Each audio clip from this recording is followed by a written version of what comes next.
Hey, friends, just before you tune into this episode, know that there's some serious stuff we're talking about, including loss of a parent, vomiting, amongst other really wacky and some bad things. Violaceous menstrual blood. Violaceous, we also talk about violaceous menstrual blood. If that's something you don't want to turn into, by all means, we'll catch you in the next one.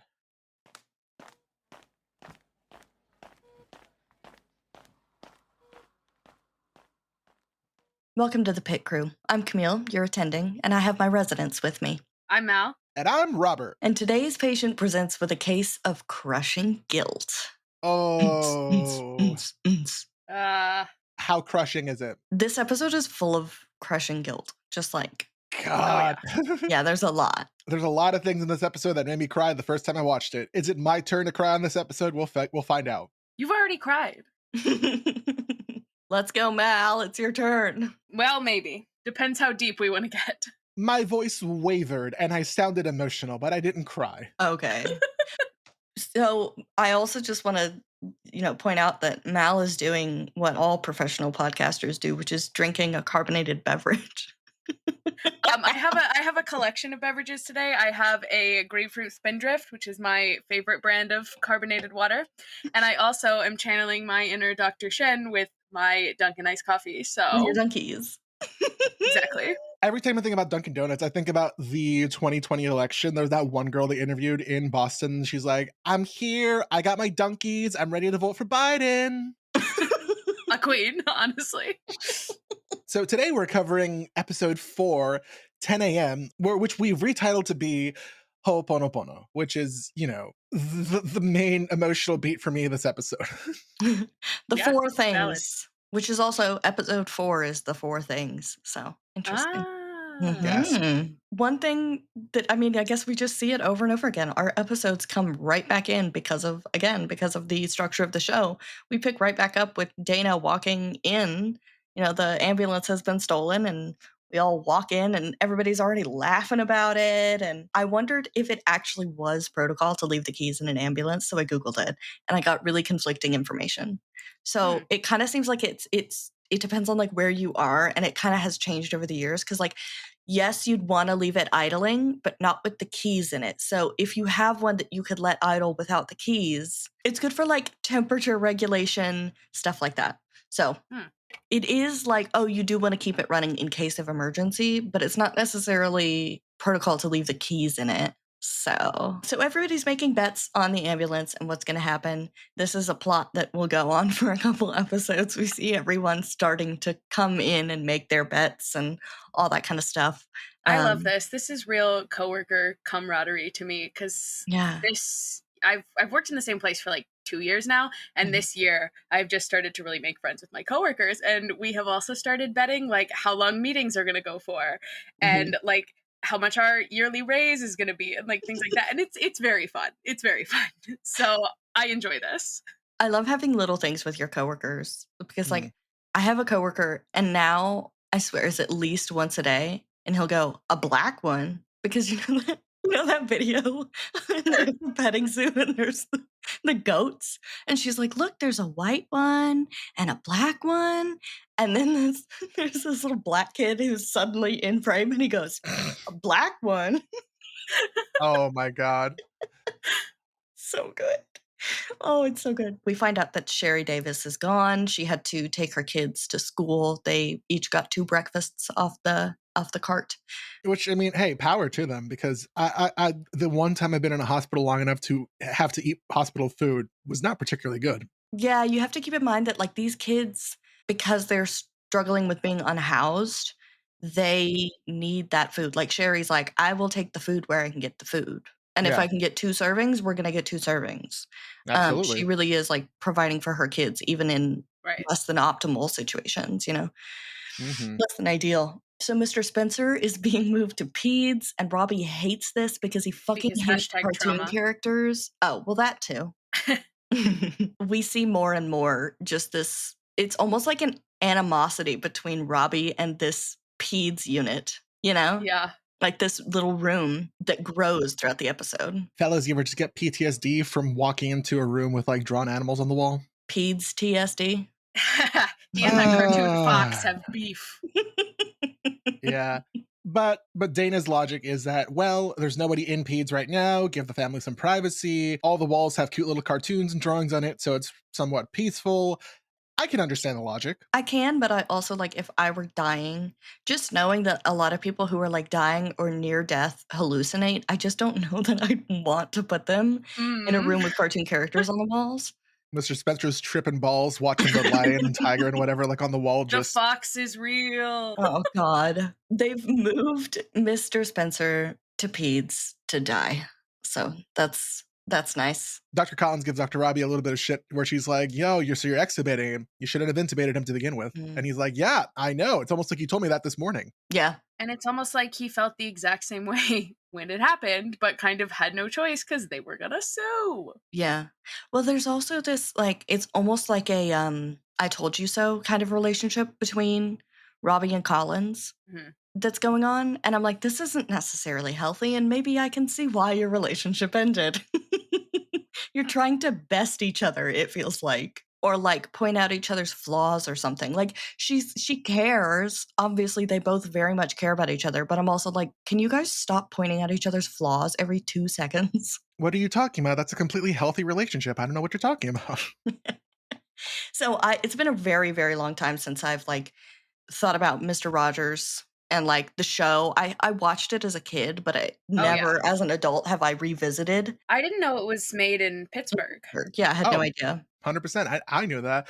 They probably in every Okay, you're episode just they better were than probably us, like, Robert. "You're in Sorry. Pittsburgh," and Mal and I just forgot. Yeah. My thing is that, like, I don't know, occasionally I'll think to myself, am I being the person Mr. Rogers would be proud of? And then that Mhm. helps me move towards more like towards goals that I think would improve my life. Did you guys hear the story about Mr. Rogers and why he would always say that he's feeding the fish out loud? It's Yes, because a little because girl wrote in one yes. day to say that she was blind and she was worried that the fish weren't being fed. So every time he'd go to feed the fish after that, he would specifically say that he was feeding the fish so that she knew. And that's really sweet. And now I'm gonna cry on this episode because that's really cute. Yeah. We haven't reached the moment for me to cry yet. We're about to. So Mr. Spencer gets moved into Peds to try and comfort his kids. Dr. Robbie is like, are you guys religious? I do love the way that it's phrased where she's like, God, no, no God. Yeah, no, it's good. Were you guys religious growing up? Oh yeah. I went to church. I was religious and I am religious, but very differently than I used to be. I would say the same, probably. Yeah. Like I grew up very religious in Texas, and I think that the church creates a lot of harm for a lot of people, myself included. And so I think like my relationship with faith is a lot different than it was when I was younger, and it's I don't know. It's tricky. Yeah. Yeah. I can't imagine going through something like this without my faith, though, I think. Like, that would be really hard for me. Robert's like, well, let me tell you about it. Well, let me tell you about it. Listen, I mean, I'm particularly not religious currently. If you'd ask me honestly, somewhere agnostic atheist, but you know, there are still times where I will not turn to God, but I will feel like, okay, there's like a light guiding me currently right now, and I just don't give it. There's an ideology I have that I got from I forget where it's like if you're in a burning building and somebody says and you hear a voice that says, you know, leave the house, it's burning. I will probably disagree with you about where the voice comes from, if it's like from someone outside the house or if it's from God, but I will agree with you what the message of the voice is, which is, you know, community and helping each other and going through tough times, not alone. Yeah. Yeah. So now we get Ho'oponopono, which roughly fucked me up. Yeah. Which is beautiful. I kind of wish I had had this in certain times of my life. When I Googled it, I realized it's not necessarily to do with death, but you can use it in that situation. It's also something you can use on a daily basis to be more at peace with yourself. And so it roughly translates to cause things to move back into balance or to correct. And so it's, I love you. Thank you. I forgive you. Please forgive me. Oof. Yeah, no, and I mean, I think I've mentioned it before in this podcast that, unfortunately, my father, he passed away during COVID. He got COVID and passed away from it, and Oh, I didn't know that. oh, yeah, that's how he died. Surprise, Oh. Oh my listeners and also Camille. god. Oh my No. god. So, this conversation reminded me these 4 things reminded me of the last conversation I had with him, where I don't even know it was the last conversation we were gonna have, where we were having just a quick chat. I know me and my sister knew that he had COVID, and Mhm, we were keeping careful track of him, and we were saying, "If you feel anything, go to the doctor." mhm. As far as he knows, as far as he told us, he only had a cough. He was a lying son of a bitch, and the last conversation we had, I was, like, very tired and very sick, and I was, like, not 100% there, and he felt it, and he's like, "Hey, maybe you should hang up and go to sleep. We'll talk later." Mm, And then, we said I love each other, and that's about as great a conversation as you can get for a last conversation. yeah. So, we got the I love you, we got the thank you. Mhm, I have had the opportunity to think about everything around my dad throughout the past couple of years, and I forgive him for anything he's ever done. The "please forgive me" is probably the part that really, like, hurts the most mm, because I can't forgive myself for that last conversation. I wish I had somehow known it was the last conversation, and I would have said more or done more or pushed through feeling tired and sick just to have 5 more minutes, and that's sort of the that's sort of the damn it. mhm. That's sort of the thing I have the problem with about Ho'oponopono, where I got the "I love you," I got the "thank you," I got the "I forgive you." "Please forgive me" just feels like something I can't ask for. I don't think this might be an overstep to say, but I don't think that he would hold any grudge against you because I think No. that just as beautiful as you think that last conversation is, he probably would feel the same way.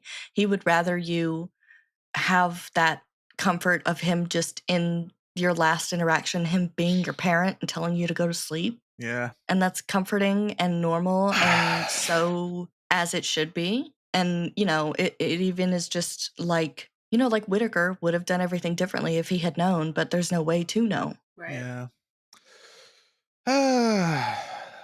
Mm, that's really It is what heavy. it I'm is. sorry. Oh, It's okay. It's okay. Man, we're ugh. getting we're getting deep in this one. And I'm like, it's only just been introduced. He But hasn't even died yet. I honestly listen, I felt God more damn emotion it. over this scene than I did when he actually died. Yeah. It's the same thing for me that, a few months after my dad passed away, my mom wanted to go see The Lion King on Broadway, she'd never been, Oh. and I was like, "Okay, let's go see it," and the part that fucked me up wasn't Mufasa dying, spoilers for a 30-year-old movie. The part that fucked me up was when Rafiki was like, "Look into the water, you see your father lives inside you," and I'm like, "Oh, I'm gonna cry in fucking Broadway." Mm. Uh, Mm. Mhm. Oh my god. Listen, that's what art is for. Art is for us to see ourselves in and like kind of make sense of our own situations. And Exactly. For anyone who Okay. might be worried about me, trust me, I have a therapy appointment tomorrow. I'm taking care of myself. I'm processing these emotions. I'm actually about to write this down to be like, "Hey, this is something I should bring up to my therapist." Scribble, scribble, scribble. good, we love therapy. And that's why I think that art there's such a big responsibility, which is one of the things I think people really appreciate about this show specifically is that it takes that responsibility very seriously. Hmm. As like, yes, we are entertainment. Yes, we are a bunch of pretty people on screen and all this other stuff, but they take it so seriously and they know the importance of these stories that they're telling. And I think that's kind of why this show came to be is to tell those stories. It's not just because somebody was like, well, I need to make some money. It was like, well, yeah, that is my career. I do need to make money, but also I'd like to do something important. Noah Wiley has gone on record multiple times being like the importance of this show was to showcase all these like important quote unquote minor things that aren't really covered. Mhm. Just the fact that, like, I was struck by the fact that Princess is with the Spencers the entire time. Hmm. We don't see her separate from them in this episode. She's there the entire time. The emotional weight of having to be there the whole time. And there was also, I guess it must have been a cut scene, but in the trailer for the show, you see the body of Mr. Orser, the veteran. There's a scene where Perla is like prepping his body, and we get a very Oof. brief glimpse of it in the trailer, and I guess it was cut from the show. But the emotional weight that these nurses carry Oh just for yeah. caring for people. Oh my God. Yeah. It's not just the doctors, the nurses too. You just like, Robbie gets to be like, come and get me when it's over, you know? But then Right. Princess doesn't get to do that. She's there the whole time. So yeah. But also, She's it's a like princess. Princess is focusing on one horror, and Robbie is having to bounce around from horror to horror to horror and kind of like take in all these things. So it's like, is it worse to really experience the depth of one or to have to be like a small part of all of them? Like, I think I both almost have feel like a their. small part of all of them, at least you're being able to like bounce around and not emotionally connect. And like, it's just like, oh no, you broke your leg. Oh, horrible. Not to like, you know, I mean, a degloving injury, gross, but still, that's not emotionally devastating like the loss of your father is, you know. Mr. Spencer's extubated. When they extubate him, they use the little suction wand to clear like the saliva out of his mouth. And when I was in the hospital in 2016 to have my valve replacement, trigger warning vomit. I when I woke up, I was in the post anesthesia care unit and I threw up and they shoved that little thing in my mouth so I wouldn't choke. But they called it Mr. Sucky because I was in the pediatric hospital, even though I was 21. And I was like, I'm so done. If you get Mr. Sucky away from me. Don't put anything called Mr. Sucky anywhere close to my mouth, please and thank you. That. Thanks. I'm sorry. So we're back with Jenna and her friend. They are going over the patient. Santos and Mohan are taking care of her.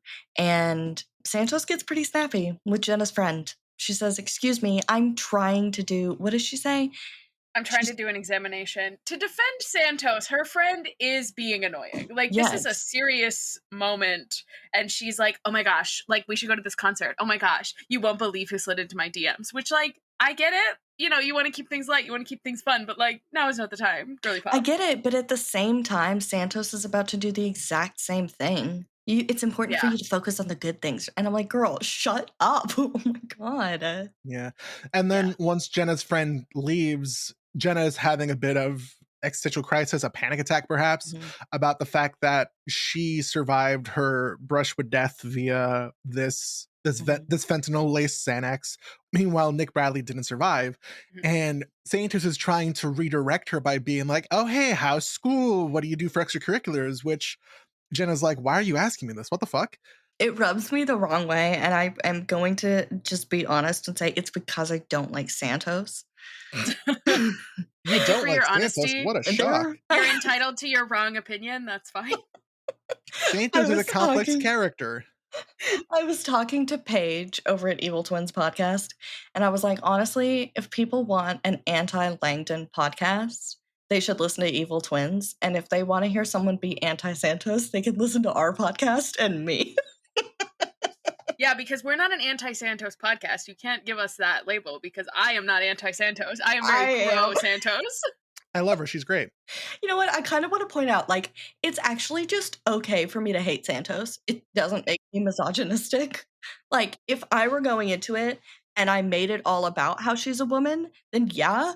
But also, like, and I have said we will talk about why it's okay for Langdon to do the things he does, but not okay for Santos. And is that rooted in sexism? And like, but I think I do a fairly decent job of being like, he's doing the same thing. It's shitty either way. I actually deleted Twitter finally this week. We love it. And I the thing that made me do it was because I looked up my username and somebody was calling me a misogynist. And I was like, oh, Twitter sucks. Who are you? Listen, if you weren't able to admit that like Langdon and Santos are very similar and that he gets away with doing some of the same things, like your hatred of Santos would not sit as well with me. But I think because you are willing to examine that, I'm like, okay, I can deal with you not liking Santos, and I don't think it makes you like misogynist. But so like, shout out to my haters. I'm not a misogynist. You just like to put labels on people that disagree with you, and that's toxic. You're toxic. But also, whenever you sent me that, because I think the tweet was specifically like, oh, at the pit details, I know what you are. I always think of like the homophobic dog meme. So at first I was like, are they calling you gay? I know what you are. And I had done, like, an Ask Me Anything, and it was literally my response to someone asking about my feelings about Langdon, and then someone asking about my feelings about Santos, and I said something about how, like, I felt very represented in Langdon, not that I like it, but that he and I seem very similar to me, but then that Santos, I was like, she's incredibly complex and, like, a complicated character, but she also triggers this response in me because she reminds me of a lot of bullies that I've had, and they were like, "I know what you are." I'm like, "What?" I literally responded to it, and I was like, "I'm confused. What am I?" And they never said anything. What are you? An idiot sandwich? Listen, you can not like female characters. Mhm, That is allowed. It's when you hate them because they are a woman, then mhm. that's the problem. Yeah. And so I think like it does get a little sticky considering like the two characters are so similar, Mhm. but they are also different, you know? Yeah. Like Langdon and Santos are very different.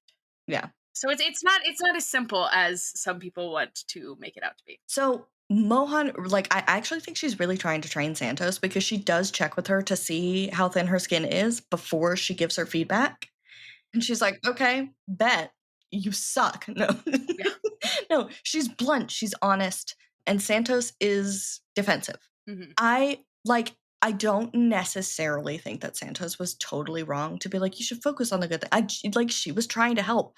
They're just, right place, right time. I was in therapy before I had my operation in 2016, and one thing is that, like, I constantly was, like, trying to talk to people about, like, "What if I die?" But people don't wanna hear that. They're like, "You're Yeah. gonna be fine," and I'm like, "Can somebody fucking humor me, please? What if I die?" And finally, my therapist was like, "Okay, what if you die?"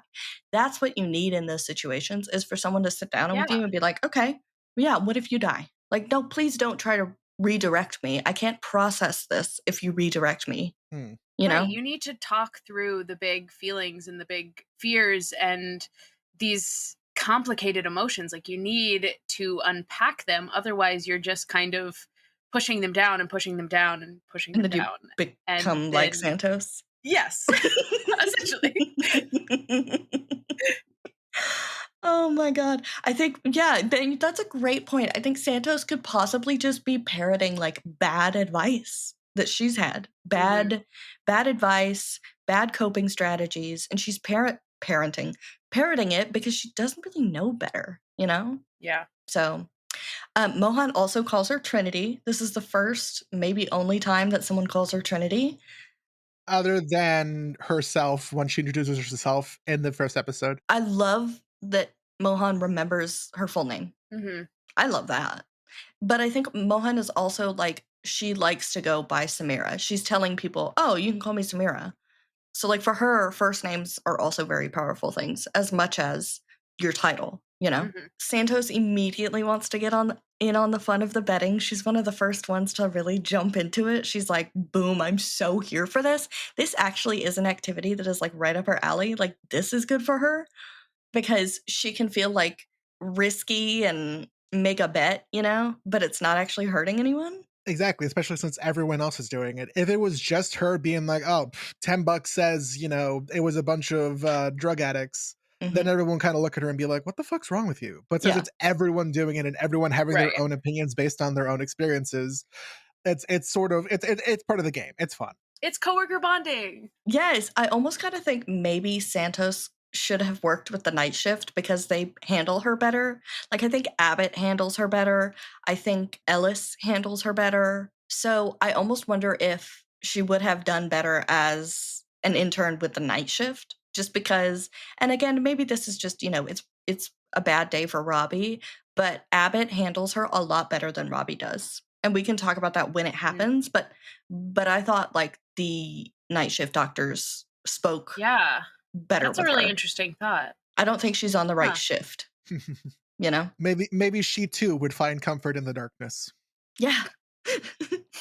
Incoming is Mr. Stone. This is the case that Santos will really fuck up. Like, bad. Hmm.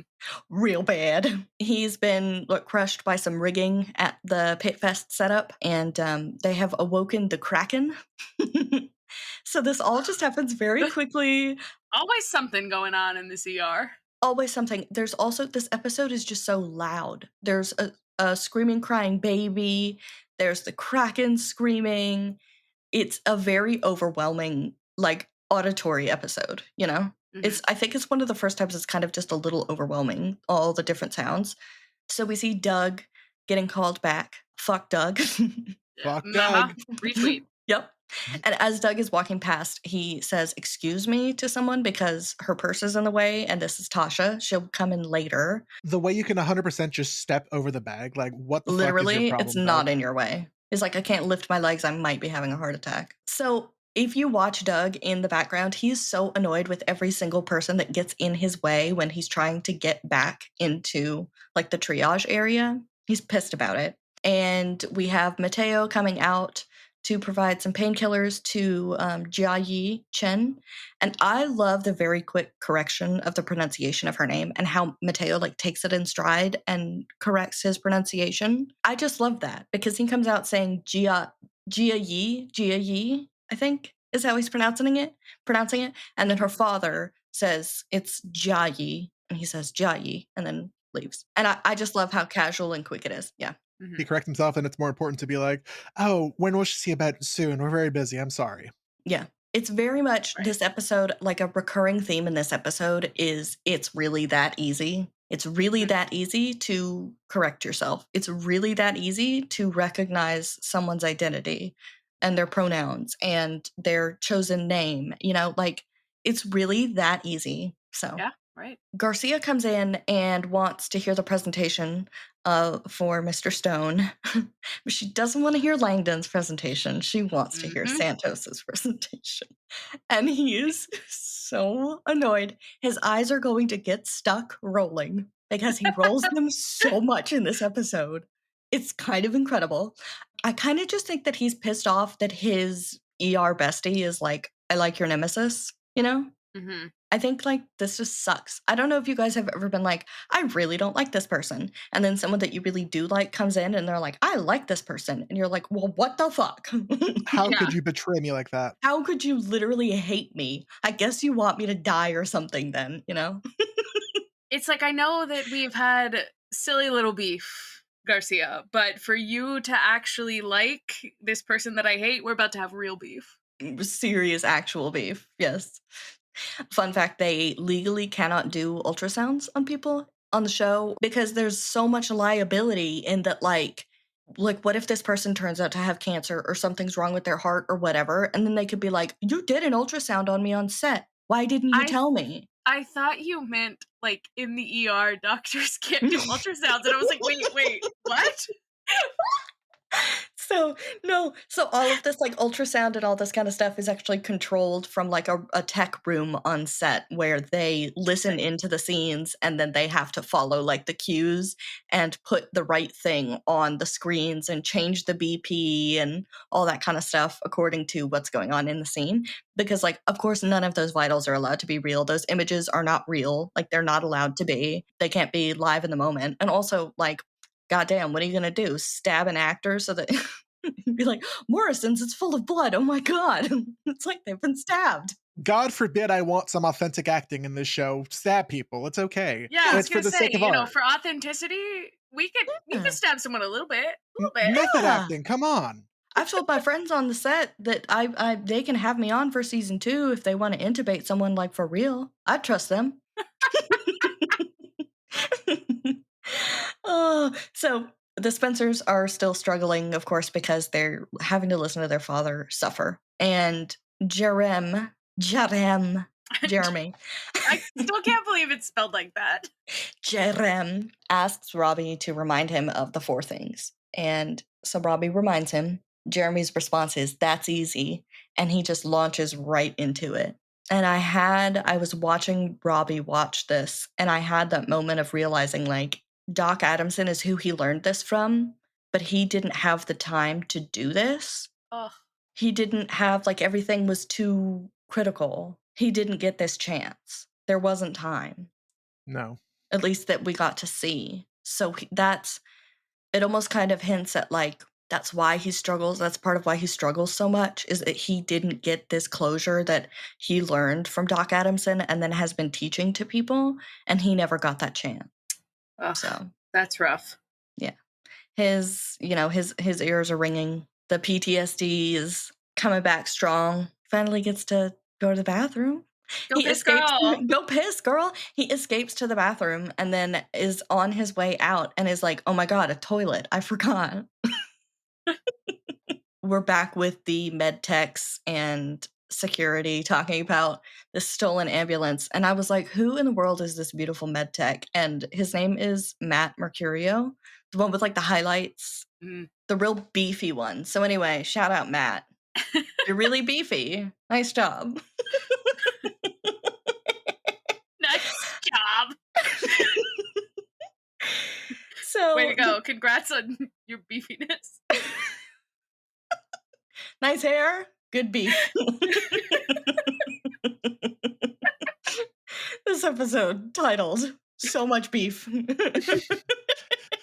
Back to discussing the Kraken, because hey, it's time to give him his medicine that they should have given him 40 minutes ago, I believe. Yeah, something like that. A little overdue. Donahue is like, what would be great if we had that Pavlon blow dart. Pavulin blow dart. I know how to pronounce time. I thought it was Pavlonian, and I'm like, wait, no, that's completely wrong. Ding ding. A blow dart. Yeah, they should just walk in there with a bell, and then the Kraken will stop krakening. So Catherine Lanassa, I love her smile as she's talking to Robbie when he comes out of the bathroom. It's so warm, it's so lovely. She's just so amused, and it's like the crinkle of her eye. She's just so endearing. She just pulls you into Dana. I just am obsessed. Just that little mischievous grin that she gets. We go back out into chairs where Tasha is called, but they call her Tomas. She's in pain. She's bleeding. Now she has to deal with being dead named in public in front of a bunch of people that don't even know her. I can't imagine how emotionally exhausting that must be. I have to say, as emotionally exhausting it must be for her, I can almost guarantee you no one in that room gives a shit, because they're all there waiting for their own name. And that's like a thing of privilege, having this outside experience of oh, I'm not in that person's body experiencing what they're feeling. That I can be like, oh, nobody's giving a shit. But I can almost guarantee no one's giving a shit. Yeah. But when we follow her back into past the doors when she gets to be with Javadi and McKay, it's actually interesting if you watch when Tasha introduces herself, Javadi immediately looks down at her iPad and looks kind of confused. So you can tell right now that she's clocking the name difference. It's not like she notices it later on.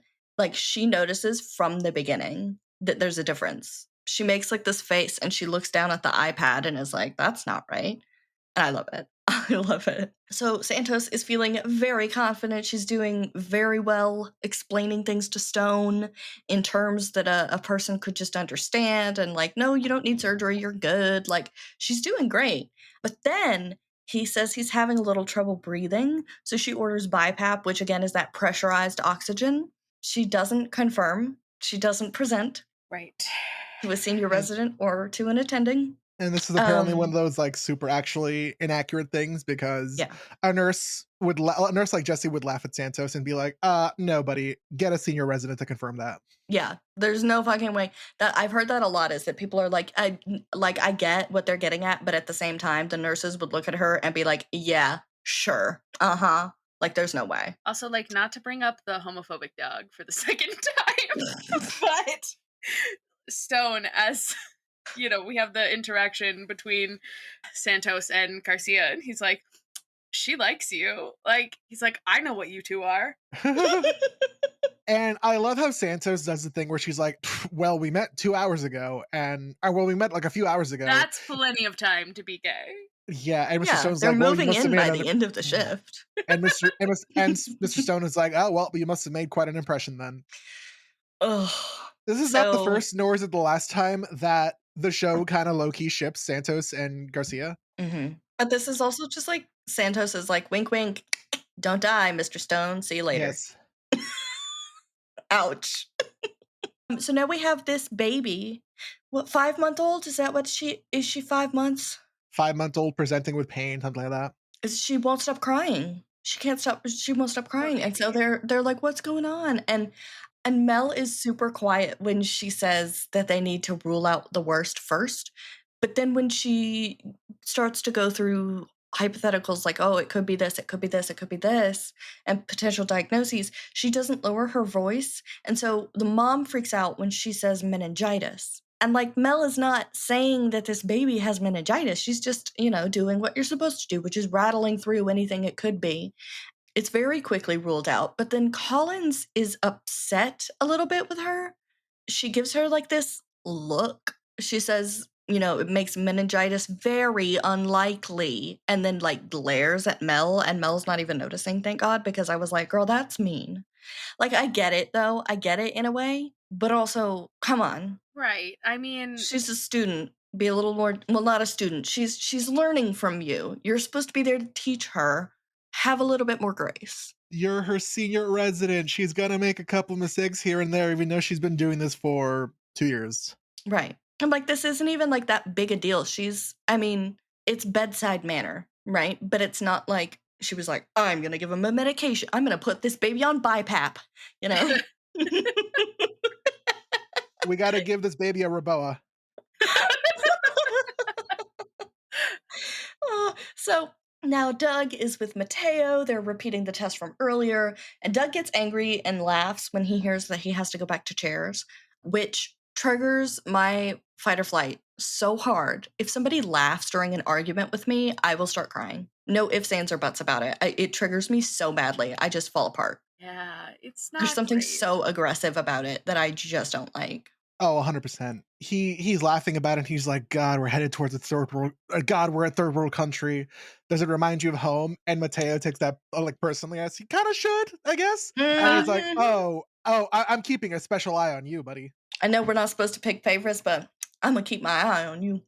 And when I say that he should take it personally, I don't think that, like, "Oh, Mateo is from a third world country and that's bad, TM." Like, that's not what I'm trying to say, but I am saying, like, "Oh, you're fucking with me and it's the beginning of my shift, essentially? Okay, buddy, let's play ball. You're being racist and my shift's only started a couple hours ago? Okay, Yeah. buddy, let's go." Yeah. The thing Yeah. about Doug that is so good, and I use good as like it is a good acting performance, Mm. is like you almost feel for him. You're like, yeah, this waiting really does suck. And then he goes and immediately like is the worst person that you've ever met, because it's like, okay, yeah, it does kind of suck. You've been waiting this long. Mhm. And then he's like, and so now I'm gonna be racist. And you're like, Mm. well, why don't you wait some more, asshole? Yeah. We get back to Tasha, Javati, and McKay, and Tasha is explaining that she was cleaning a Baccarat carafe and that it cracked clean in half. So it wasn't jagged. There's no like splintering of glass to worry about. But she says she pulled her arm back as a reflex. And McKay's response is, reflexes, I have regretted a few of my own.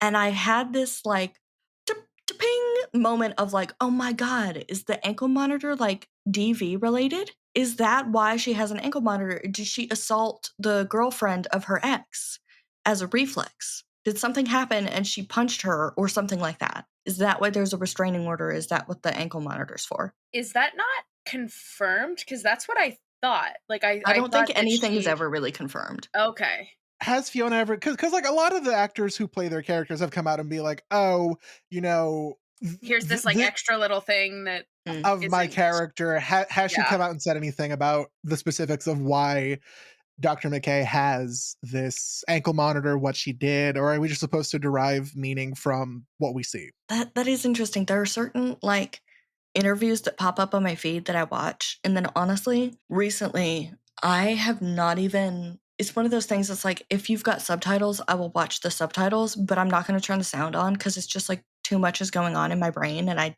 can't with sound. Right. So I don't know. That's Valid. interesting. You should look into that. And immediately you cut back to Mr. Stone and he's crashing. Santos wants to intubate. She suggests a massive transfusion protocol, which is 10 units or more of blood. Langdon is very annoyed because one, he doesn't like Santos, and two, he doesn't know who fucked with his patient. And he's very quick to shut her down and say, no, he doesn't need that, and this happens multiple times. He's very annoyed. So Mr. Stone has a tension pneumothorax, which is a collapsed lung because of the pressure of the air from BiPAP, basically fills the chest and the lung collapses because the pressurized air pushes against it, which is why when Langdon puts the needle in and pulls it, you can hear the air escaping his chest because that air ain't where it's supposed to be. The sound is very much sounds like releasing air from a balloon, which is like wild to hear that sound come from Terrifying. a person. I'm like, Yes. Oh god. There's another episode later on where someone has like air in their chest and they like cut to release like the bubbles. Oh god. Langdon is immediately removing the BiPAP, demanding to know who ordered it. And the thing is, if Santos had run it by him, he easily could have told her this would happen, and they could have avoided all of this. right. Like he knew this is a situation where every other doctor who gets involved is like, well, duh, that happened. Of course it did. Why'd you do that? So if she had just run this by him, we could have avoided this whole thing. But she felt really cocky and confident because Garcia had been hyping her up and Mr. Stone was kind of hyping her up. And so she was just like, you're right. I'm super competent. I'm going to do whatever I want because I'm really smart and I know what I'm doing. But she doesn't have experience to know that what she's doing is wrong. Like in theory, but if you had real world experience doing it, you'd be like, oh, wait, this is not right. Yeah. She's only had her degree, her doctorate she's only been like a licensed doctor 90 for days. 90 days, 3 months. Dr. Santos, don't get me started. I will I will recite that whole monologue. Hey, 90 days is a long time, and actually, she should be a fully realized doctor by now, and she can do no wrong, etc., etc. What does Santos want to do? A chest tube. Of course. Can I do a chest tube? Does he need a chest tube? Avengers meme, Black Panther, get this Santos a chest tube. God. But he doesn't need one. Okay, so we'll come back to this. Now, we go back to the baby, and we finally make our diagnosis is a hair tourniquet, which just sounds miserable and painful. Poor baby. Oh my goodness. For those who don't know, it's just that a hair, probably the mother's hair, wrapped around one of the baby's toes a lot, and now it's very painful, cutting off circulation to the toe, etc., etc. All they need to do is just throw on some Nair. Some Nair, which I didn't know was a thing, and then I googled it, and I'm like, oh, it's a thing. It'll just dissolve the hair. Robert, it's a foam. You like put it on your leg, and then it comes with like a little plastic spatula kind of thing. And after a few minutes, and it smells like burning plastic, I swear. And then you like scrape the thing up your leg, and your hair just comes off because basically it's like melted your hair off, I guess. So yay, awesome. Whitaker gets roped into helping with the Kraken because Robbie doesn't want to do it because he's a coward. And Robbie finally comes into the trauma bay to see Stone. Langdon explains that Santos has fucked up, and he corrects her, says, you have to run everything by a senior resident or an attending, and Robbie confirms this. And he says that's why it's a 4-year program. The way this show kind of just brushes past it and be like, oh, silly Santos, you made a silly oopsies. You make sure to talk to your resident or your attending. It's like, yeah, no, in real life, this is illegal. Why is no one taking this seriously except for Langdon? Yeah, she might, I think in real life, she might get fired, TM. I don't exactly know how it works. I don't think so, especially because it's her first day, but I'm like, bruh. It's the first day, but this is like the second or third time that she's done something without checking with an attending or a resident. This is a liability for the hospital. Langdon did not tell Robbie about the first time. That's whether or not he did or didn't tell. That's still something that happened. His detriment, because I'm like, you should. Now I understand being in a position of leadership. He doesn't want to be like every little thing she does wrong, go and tell Robbie.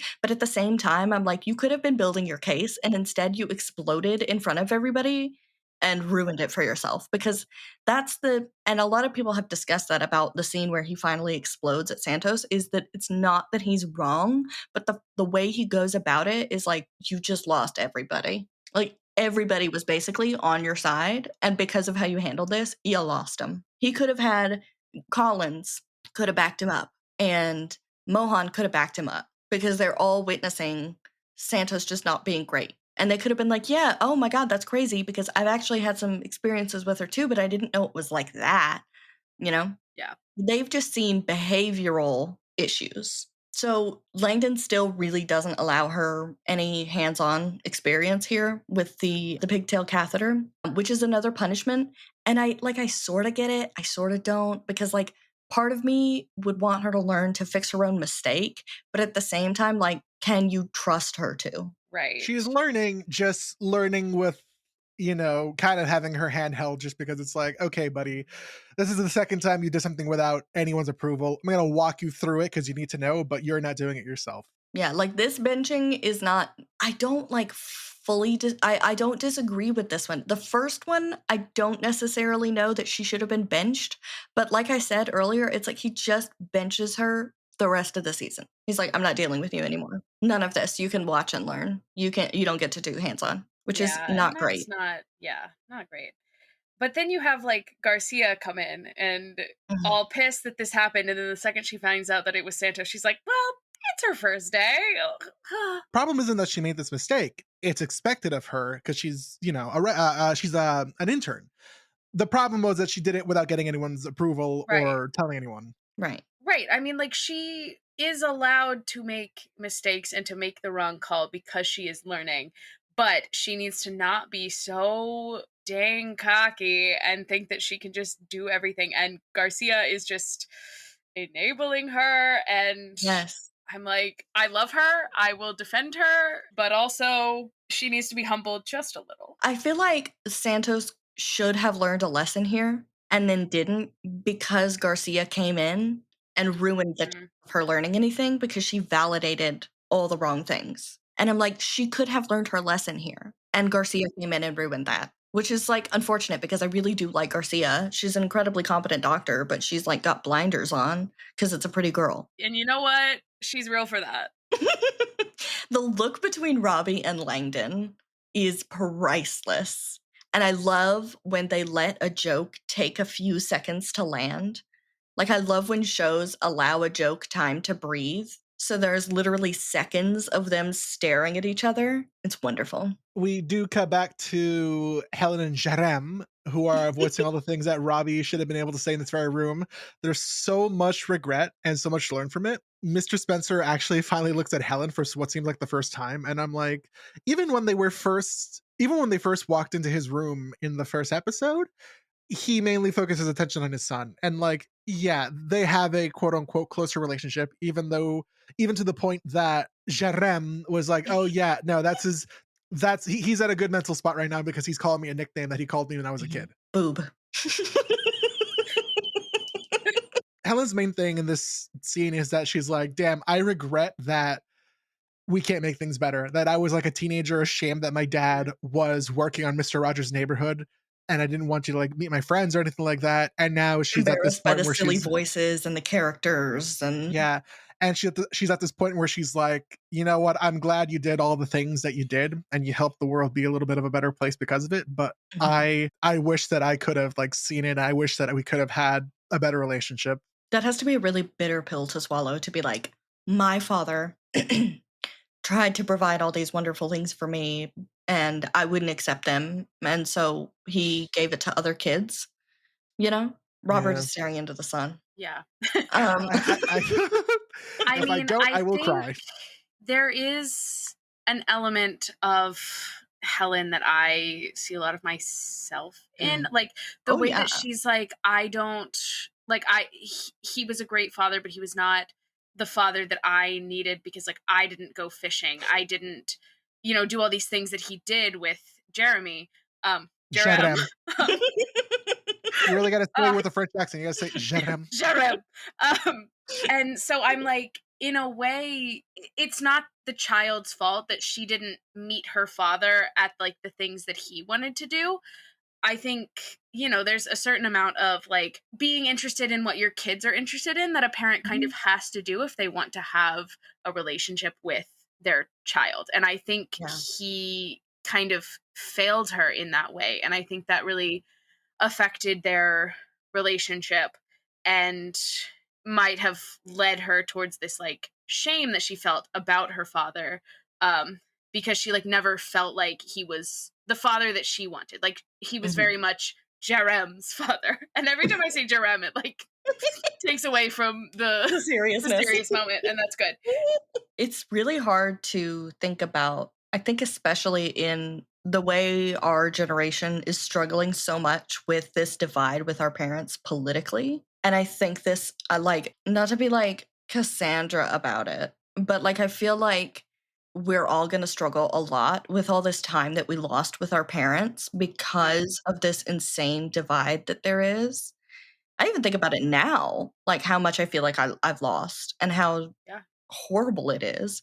But there are certain things that I'm just like, I just don't know what to do about that. Yeah, I mean, I'm so worried that, I mean, hopefully years down the line when I am the one, sitting in those hospital chairs, like, I just think, like, what am I gonna regret not doing with my own parents? But then, like, looking at it now, there's just so much that I don't have the capacity for because we are so different. Like, we see things so very differently. And I have always, I mean, maybe not always, but as I have gotten older and I've like discovered more things about myself and kind of formed my own opinions, I have just felt more and more different from my family. And Mhm. it got to the point where I felt like I had to move 1,400 miles away to Mhm. truly be myself. And it feels like they have this idea of me that is the like daughter and sister that they love, who is not me. And Mm. I don't know how I can be both things. And I also don't know how it's gonna, like, what regrets are gonna come It's like, from will I this, like, regret being 1,400 miles away? Will I regret leaving before dinner even happened? Or will I look back and think that was the right thing for me to do? And even though I feel like I lost time, yeah, I have to think about my health, yeah, mental and physical. But yeah, I struggle a lot with that idea of like lost time. hmm, Am I throwing it away? Am I losing it? I have to remind myself constantly of the sunk cost fallacy and that it's a fallacy. Like, you can't waste time. That's not a thing that's possible. Nothing is a waste, you know? yeah, You learned something doing it, or you met someone good doing it, or you lost something that wasn't right for you doing it. All these other things, there's no possible thing that could be a waste of time. And so I struggle a lot with that because I don't know, like, will I look back and be like, man, I wish I had the communication skills I have now? Sure, probably. But also, like you said, is like your family has this idea of who they think you are. And sometimes, for me at least, I think I kind of play into it because I'm oh like, well, yeah, if that's what you guys expect, then sure, I'll just behave that way. I'll be the funny one who, has a bunch of yeah, mimosas because that's what everybody expects of me. But I right, don't necessarily wanna be, but then it's kind of a coping thing of, like, I'll be who you want me to be because I know or I feel like you're disappointed in what I am, yeah, you know? And so I think that's to bring it back to the show is, like, how much of this is Helen sitting there and thinking, I'm sorry that you weren't the dad I needed, and not necessarily that that's true, right? But she's coping with that, and also she wasn't the daughter he needed, right. which is proven by the fact that, like, he hasn't even really looked at her until now. I think it would be very interesting if he was a little more coherent, because I feel Mhm. like he would also have these regrets. Like, I think he would regret not being the father that she needed. He would regret not investing more time into the things that made her her. Mm. Um, and so it's just, or maybe he wouldn't. I mean, we don't really know him as a person. Like, I mean, we're kind of hearing these things sort of secondhand from Jerem. Like, you know Um, what? Who knows? Maybe this old man is awful and worked on a children's show just because so many awful predators get into children-based oh, whatever, and he calls his son Boob, and maybe this man is evil. This is the Helen Defense podcast, I think is what we're getting at. I support women, and that includes Helen, and that includes Santos. And Mm, I also just think, like, as a person who kind of feels like I don't have the parents that I need, and also I'm not the daughter that they need or want, like, I feel for her. Yeah. We put a lot of responsibility on people, and we should just let them be, and then if they're not giving us what we need, there are ways to end that relationship or ask for what you need or find what you need somewhere else, and there are moral ways of doing that, always. So, that's that on that, and now we're moving on. We're gonna go help the Kraken, and Donahue tries to fist bump Whittaker, and Whittaker high fives his fist. Turkey. Did you guys ever do that? Yes, turkey. Turkey. Also, snail, where you go under. For the high five, you go in llama. I was gonna be like, Whittaker high-fiving that fist bump is so white, and then you guys said all that, and I'm like, yeah, it's so white. It's fun. Spice up your life. Just throw a little stuff llama is in your high fun five. sometimes, okay? Robert, we get your favorite ding ding ding ding ding ding ding ding ding penis. There's a penis. Oh my god. Is There's this our a third penis. penis? Is this? What's the count? Is this our third penis? It's a very Is it, it's a or is very it actually just the second? maybe, it? but it is the most important penis because it is the one that pisses all over Whittaker. Is it the pisses? So true. This show has everything. my Parent God. trauma, pissing. Oh my god. Well, it's definitely prosthetic because he's peeing. So You're telling me this guy can't piss on command? Like what is the point of being an actor if you can't whip it out and piss on command? oh my god. Okay. What are they teaching in acting school these days? What happened to method acting? Oh my god. So McKay is engaging with Tasha. She's learning about wine and her career. She's doing an incredible job of distracting her and teaching Javati at the same time. Like, amazing. As she's a third year resident. She's R2.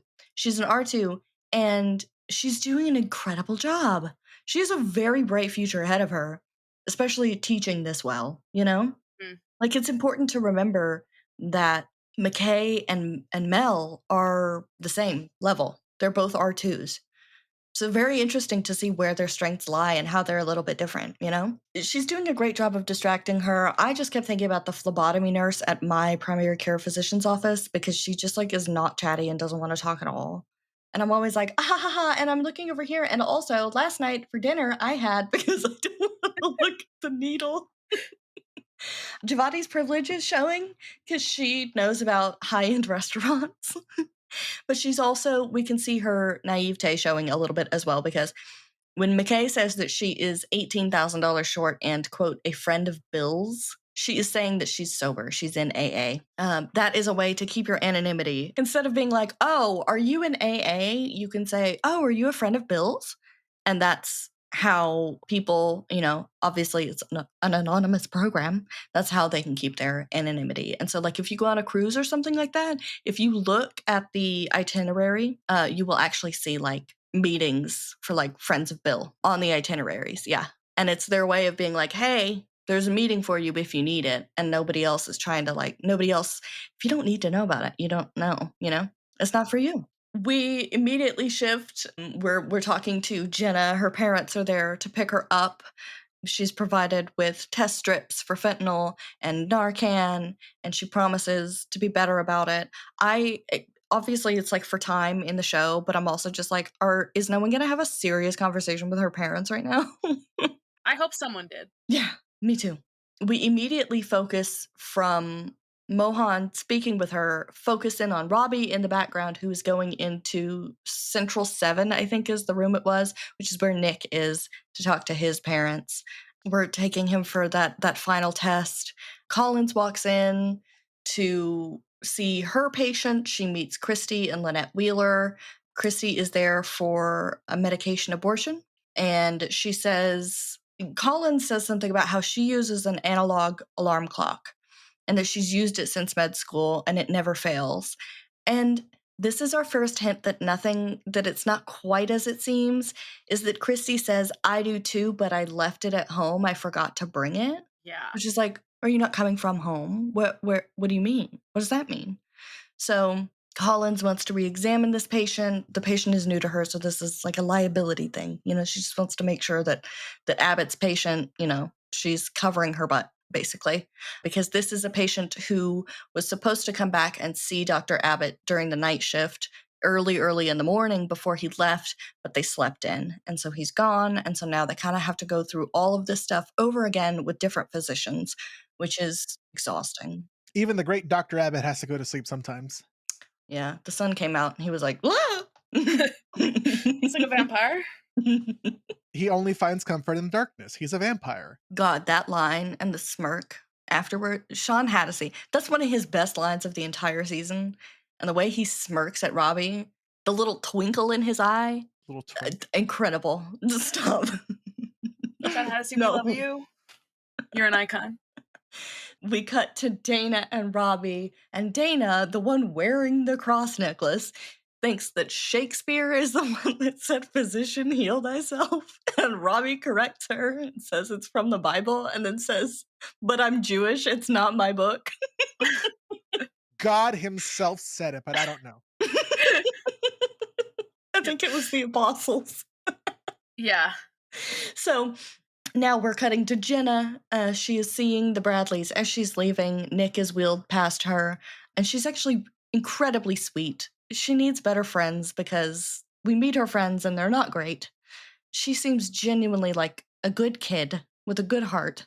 I do have to correct myself. I said that they had taken Adderall to stay up. They didn't. They just drank a bunch of coffee. I'm like, okay, that's better. Thank God. They're not like totally out on, let's take pills for everything. She explains to the Bradleys that what happened is that they were trying to stay up late. They met at orientation. They were staying up late for a study group for like an econ test, I think she said. They were having trouble falling asleep. This girl said she knew where to get Xanax, but she was scared to go and pick it up. And so Nick was trying to be helpful. He did it. Jenna says that she hopes that Nick pulls through, and Lily says he will. But you can see on John's face that he knows better. Yeah.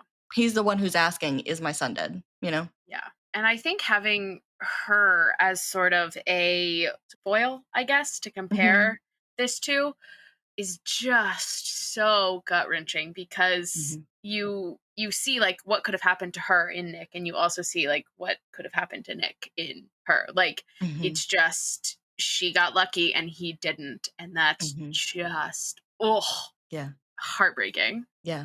There's definitely that fine line between, you know, with parenting, it's like, how much do you trust them? How much do you check in on them? You know? Ugh, it's so hard. You'll never know what the right thing to do is, you know? You just kind of have to do it and see how it shakes out. And oh God, that sucks. Santos and Mohan watch this, and Santos then turns and apologizes. And she's like, I messed up. And Mohan is like, yeah, I know. She's like, yeah, you do have a lot to learn. And she walks away. And I'm like, go off. This is how she should be treated. Is someone should be like, yes, you do have a lot to learn. Glad you recognize that. I'm glad that it wasn't a moment of Mohan being like, oh, I'm sorry, I was a little bit too tough on you, you know, like, because no, she wasn't. So I'm glad there was not a mutual understanding there. Listen, Mohan is always telling it like it is. From the second that she was like, I know Robbie's having a rough day, but he shouldn't take it out on me. Like, love her. Yeah, no, she's great. She's great. She's great. She's pretty fed up with Santos. It's very clear, but she hasn't given up on her in the way that Langdon has. Yeah, Langdon at this point is like, God, fuck Santos. And Mohan at this point is like, yeah, you're annoying, but you have promised to be a good doctor, so I'll deal with you being annoying. But you're brand new. Yeah. Yeah, so then we go back to Javadi and McKay and Tasha, and we have, as she's leaving, Javadi kind of catching the misgendering error and letting her know that she's fixed it in her chart and it shouldn't happen again. And I mean, this is sweet of her. Like, this is very kind. I've got into fights online about this scene, actually, because someone said that it was performative and that it was glorifying the cishet person in the scene. It was used as like a prop for her. And I was like, I understand where you're coming from, but I think that like, it's not that we're glorifying Javadi for the bare minimum. My opinion is that like, when Tasha says thank you, Javadi looks confused and surprised on why she's being thanked. Because she's like, yeah, it's bare like minimum. The bare minimum. Yeah. It's literally the bare minimum. I myself am not trans, so I can't speak for it, but I know several trans people who've experienced, you know, X, Y, and Z.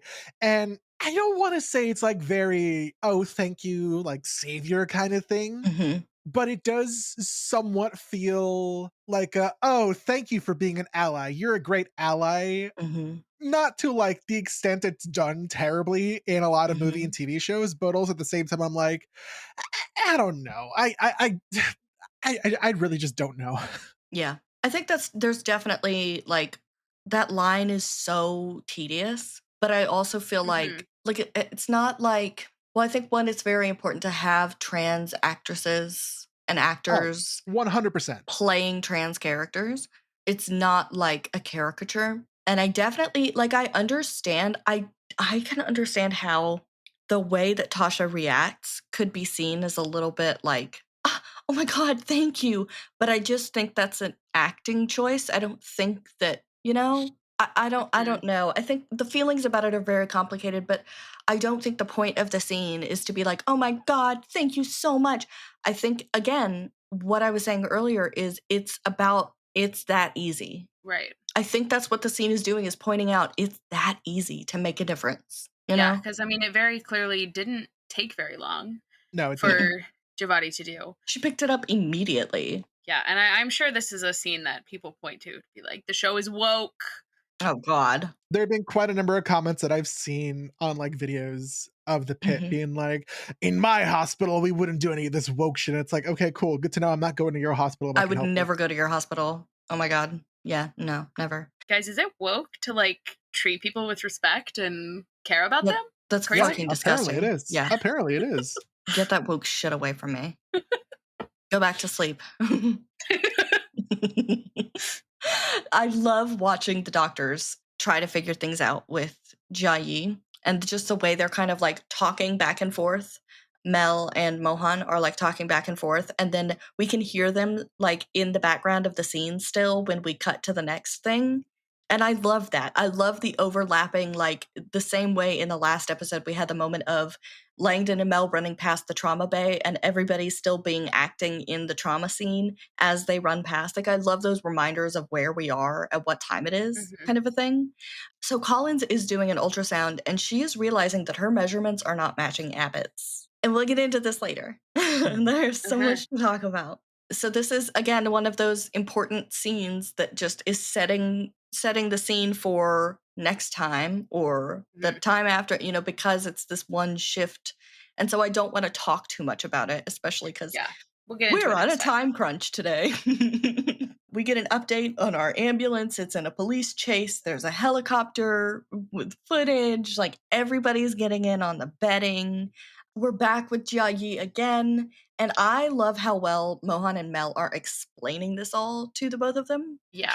She says, you'll feel me touch your upper leg so that we can see where you pee. And I'm just like, yes, like that is the communication that you have to have, especially with a young girl, so that she knows the reason you're doing this is this. And then they can identify when something is wrong. Right.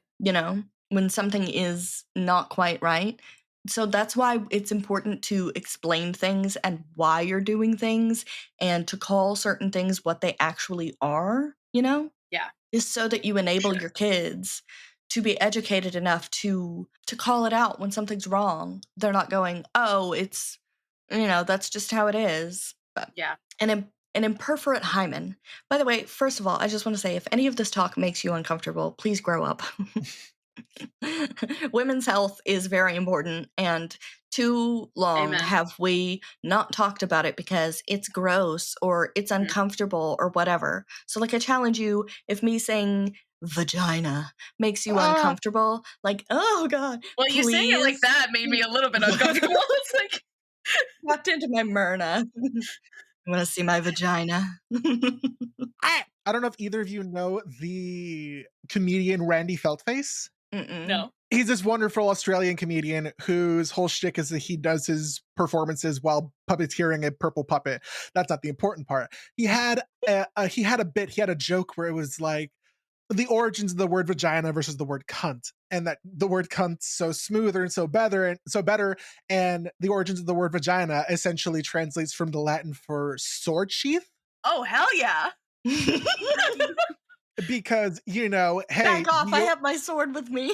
Oh, no, the idea would be That's like my that. Well, stance. no, no, Oh, no. no, I know I what know you're what the idea is, but I'm gonna you're take it as reclaiming it. a hell We're yeah, we reclaiming have it, yeah. swords up there.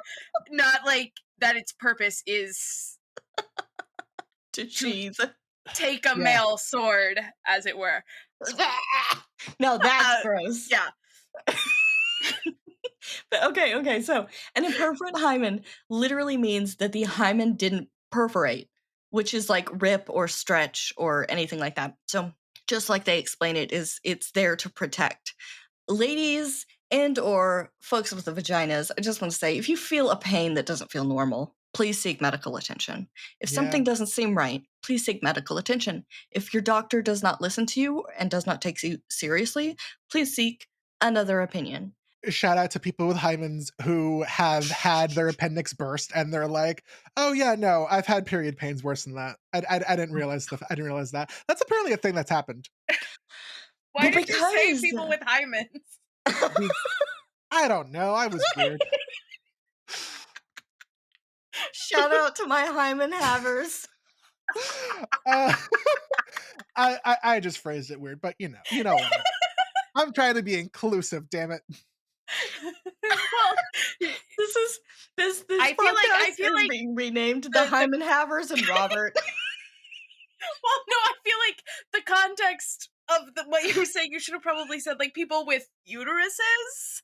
Oh yeah, Vaginas. that's what I should have said. Probably the word you Oh yeah. Oh, I love that Anyway. you went from laughing hysterically and you're not even smiling anymore. You rocked back, and when you came back up, you weren't smiling, you weren't laughing, you were just done. I You'd got moved on. serious. Yeah, she tossed it off. Toss. But anyway, I just want to encourage people with vaginas. There is so much less research and understanding into the female body and female anatomy and just the science. Put your foot down, demand answers, be an advocate for yourself. And if you feel like you can advocate for people, become an advocate for people, help them to get the answers they need. We got to look out for each other. So I want to say Mel calls it violaceous menstrual blood. And then she feels really bad. What a horrible thing to say. Like, why did you need to say it like that? I Googled it because I was like, violaceous. And then I realized it's not violaceous as in like violating. When she says violaceous, she means like purple in color. Violaceous, like violet. That's what she's saying. It's violaceous. Like violet. Like Okay. violet. It's a medical Violet, term. you're turning Violaceous. violet. Well, regardless of what Violet, it your means, like vagina. the word the word makes it sound much worse than it is. Right. And so what she means is, and like having violaceous menstrual blood is like a sign of a problem. So it's not violaceous like with a T, it's violaceous with a C, like the flower, purple. Violet. Yeah. Okay. So the more you know. I watch with the subtitles all the time. How did I not pick up on this until just now? I don't know. But hey yo, y'all are no better than me. So I don't know what words mean. I just hear things and I'm like, okay. Must be a medical word. That's language. We just repeat shit. Dana says to Robbie that the hairier it gets, the funnier he gets, and he is on fire today. Same. And he is very funny. Yeah, he's cracking jokes. The rats have probably made it to the cafeteria. You know, they're probably all dead. Oh, the rats. Oh. Forgot about the rats, I got to admit. Oh, rats. So Mr. Spencer is actively passing away now. His kids are there, and Robbie asked how they're feeling, and Helen says she's exhausted. Jerem is clearly coping better. He's promising Helen that he and his wife are right there for her. They clearly have more of a support system on his side, and he's very kind to offer it to his sister. Right as they start to make a plan to go fishing, Mr. Spencer takes his final breath, and we just get this more devastation in the form of incredibly realistic crying. And Dr. Robbie has to do his thing, check the pulse, check the breathing, check the heart, check everything to make sure that he's actually And I have away. a goof for you. Okay. Oh boy. Uh-oh. Here you go. Add a little levity to it. Apparently he's wearing his stethoscope backwards. God, I'm now literally every time I watch a scene now, it's gonna take me out of the sadness of, I'd be like, oh, stethoscope's backwards. You've ruined it. yeah, Mr. It's Spencer like dying, whatever. Your stethoscope is backwards. No, Wiley, how could you? You wrote this episode, my guy. this episode was written by Noah Wiley. Yeah, seeing that in the credits, I was Bravo. like, whoa, okay, He Noah. wrote the Wowzers. word violaceous. That's a Noah Wiley original. Oh, but yeah, I've had people reach out to me and they're like, please reach out to someone on set and tell them that their stethoscopes are backwards. And I don't know why I don't know why this happens. I haven't reached out and said anything to anyone yet, but I will at some point. Somebody has a bit of an earworm, I guess, I don't know, in chairs and is having a seizure. So we do get this like stressful moment of earlier in the episode, Doug has said that he's surprised that no one has died out there yet. And now someone's actively having a seizure. And Doug is like, oh my God. And it's the man sitting next to him. And he's like, please get away from me. Do not touch Also, me. you said earworms. We didn't even talk about the woman with a cockroach in her ear because it's just Oh, kind of so God. inconsequential. But that is a thing that happened in this episode, and I want that documented. Oh, my whole body just shivered twice. What's funny is that I've seen people be like, oh my God, they numbed up her ear just for a simple saline flush. And it's like, yeah, they're taking a cockroach out of here. It's a big ass bug, That bro. cockroach was massive, by the way. Oh my God. What did he do? Like dive off of something and like right into her ear? Like, how does that happen? I don't want to know. Don't tell me. Because like I feel like I have a pretty decent relationship with bugs. Like I think they're more fascinating than scary. But I do not want them anywhere near my ears. Mm-mm. Absolutely not. Mm-mm. Get away. Yeah, no, I can't. I can't. There's too much. I really don't. I hate bugs so much. Have you guys got anything you want to talk about before we end this episode? Since we are ending with a good old that was it. Ear cockroach.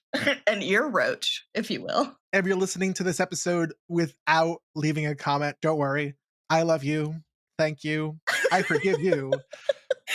You don't have to forgive me. Like we've done everything right. You're the one who's not leaving a comment. So you know what I mean?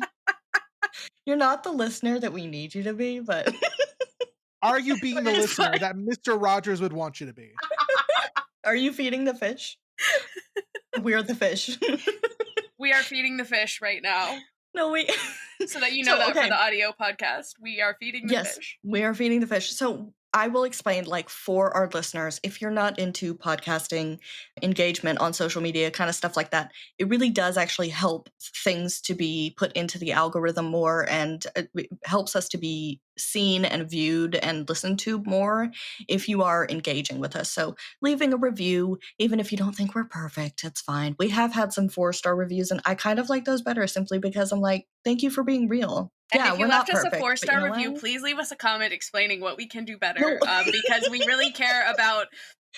I wish I remembered the name of the Prescani score.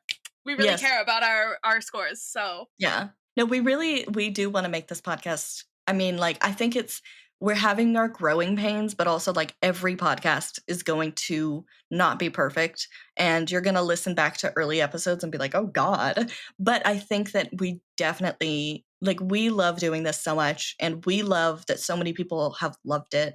It's been a lot of fun so far. It will continue to be fun. It's going to be even more fun. By this time, you will have heard it already, but we're about to interview Tal Anderson. It'll be our first interview for the pod. This is very so exciting. So, yeah, you guys will have heard it by the time this episode comes out, because we are going to release that one first and then come back. I guess we should have warned people and been like, hey, when you come back to hear us next week, it's not going to be about an episode.